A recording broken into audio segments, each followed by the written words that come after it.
Hi guys, welcome back to the channel. ఈరోజు మనమందరూ wait చేసిన spider man brand new day movie ఎలా ఉందో చూద్దాం. ముందుగా ఒక్క మాటలో చెప్పాలంటే ఈ సినిమా స్పైడర్ మ్యాన్ ఫ్యాన్స్ను అస్సలు నిరాశపరచదు. పీటర్ పార్కర్ జర్నీని చాలా ఎమోషనల్గా చూపించారు. అదే సమయంలో action scenes, visuals, background score థియేటర్లో నెక్స్ట్ లెవెల్ ఫీల్ ఇస్తాయి. టామ్ హాలండ్ పెర్ఫార్మెన్స్ మరోసారి హైలైట్గా నిలిచింది.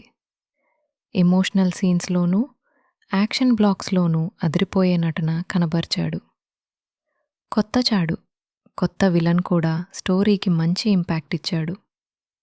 అయితే కొన్ని చోట్ల సీజీఐ కాస్త ఎక్కువగా అనిపించొచ్చు. అలాగే సినిమా రన్ టైం కొంచెం లెంగ్తీగా ఫీల్ అయ్యే అవకాశం ఉంది. ఇప్పుడు రేటింగ్స్ విషయానికొస్తే రాటన్ టొమాటోస్ క్రిటిక్ స్కోర్ 90%కు పైగానే ఉంది. నా పర్సనల్ రేటింగ్ అయితే 4.5 అవుట్ ఆఫ్ 5 స్టార్లు.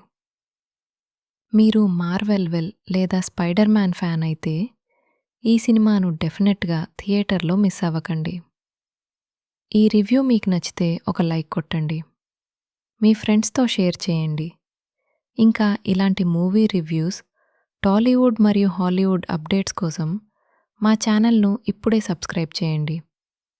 నేను మళ్ళీ మరో ఇంట్రెస్టింగ్ వీడియోతో కలుస్తాను. అప్పటి వరకు బై బాయ్.